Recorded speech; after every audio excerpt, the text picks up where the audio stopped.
l'Institut d'administration publique du Québec présente la lauréate ex aequo du prix Hommage, Madame Lynn Bérubé.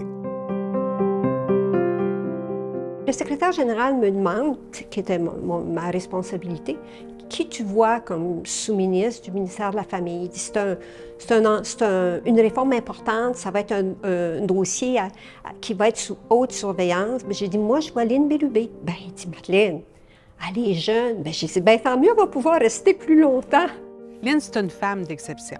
C'est une personne qui s'est donnée dans la fonction publique corps et âme. C'est une personne qui reflète dans tout son être le sens du service aux citoyens. Elle m'inspire vraiment ce que représente la fonction publique québécoise, les valeurs de la fonction publique, elle les incarne parfaitement.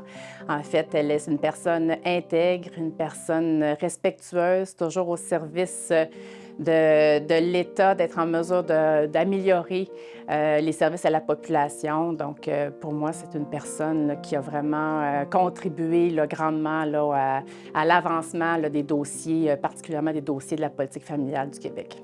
C'est une femme qui a une intelligence supérieure. C'est quelqu'un qui a une grande vision.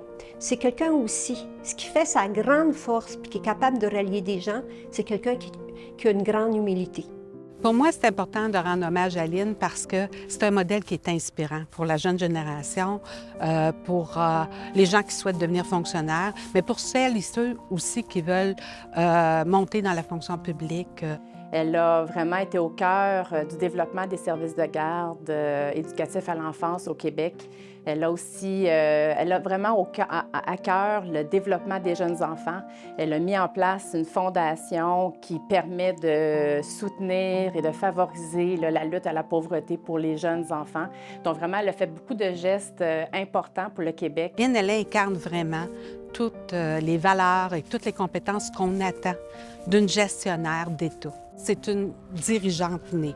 C'est une personne qui a la capacité de diriger une équipe avec douceur et avec fermeté. Je vous dirais, elle est celle qui a, on dit souvent la main de fer dans le gant de velours. Moi, je trouve que ça décrit bien Lynn, la main de fer dans le gant de velours.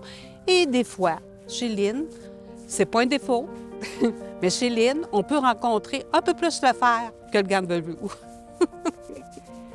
Bien, merci Lynn. Je voulais te remercier pour ta grande disponibilité, pour la confiance que tu as eue en moi, pour m'avoir toujours dit de me faire confiance.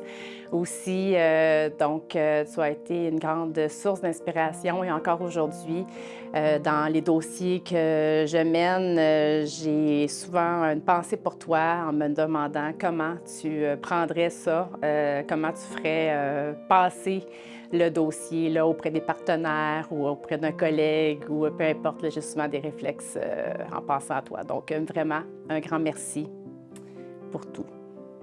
Eh bien, Lynn, dis-toi que tu mérites grandement cet hommage.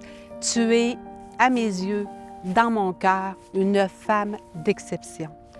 Tu es une femme droite, intègre, avec des valeurs que recherche la fonction publique, qui les incarne, qui les vit et qui les fait vivre à tous ceux qui t'entourent. Tu réussis à te faire donner le meilleur à l'ensemble de tes troupes.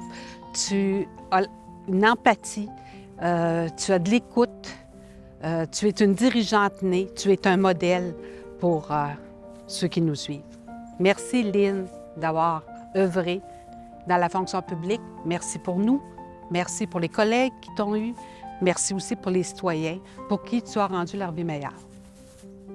Lynn, je veux te dire que ça a toujours été un pur bonheur de travailler avec toi. Ça a toujours été un pur bonheur de te côtoyer au quotidien. Ça a été des moments mémorables. Merci de croire en la fonction publique. Merci, Madame Lynn.